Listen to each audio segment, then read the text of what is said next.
Here are the stories that we're tracking for you today. Extreme heat and drought are fueling raging wildfires in the Western U.S., destroying more than 1 million acres and requiring evacuations. The situation has become so intense, the smoky conditions can be seen from space, the fires even creating haze on the other side of the country. In Oregon, 8 fires have burned nearly 500,000 acres. Officials say the current fire season is unlike any ever seen before. We're talking a good game, but at some point, future generations are going to watch our feet and ask if we moved. And I'm sorry to be sad and bring us down, but I'm sad.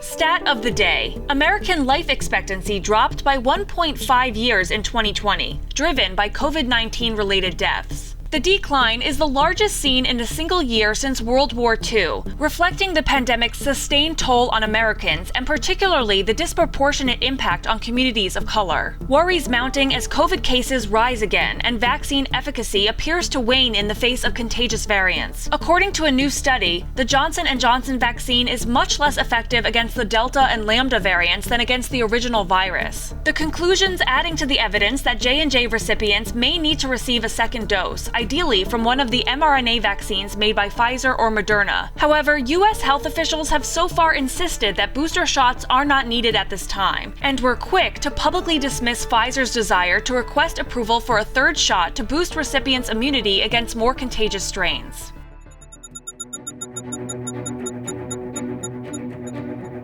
The Biden administration is tripling down on how serious they are about antitrust enforcement. Biden announcing that veteran antitrust attorney and Google critic Jonathan Kanter will lead the antitrust division at the Department of Justice. This follows 2 other high-profile antitrust appointments. In March, Biden named big tech critic and Columbia law professor Tim Wu to the National Economic Council as special assistant to the president for technology and competition policy. Then in June, Biden named Amazon critic Lina Khan, also a Columbia law professor, the Federal Trade Commission chair, taking the industry and many DC insiders by surprise. So let's just say, the administration's crackdown on big tech is game on.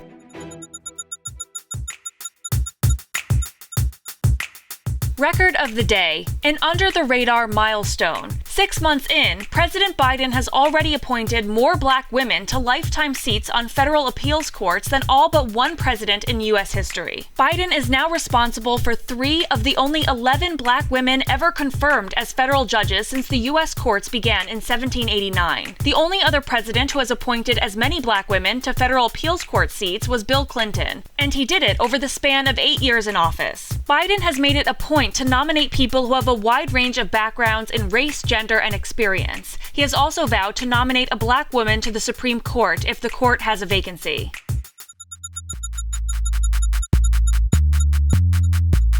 For the singles out there, it's hot vax summer.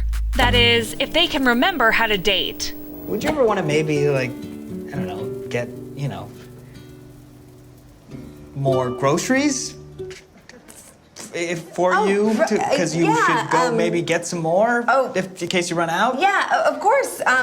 It turns out people are turning to their trusty search engine for help. Google says that search interest in dating has reached a 5-year high in the U.S., and in some parts of the country, the topic is especially popular.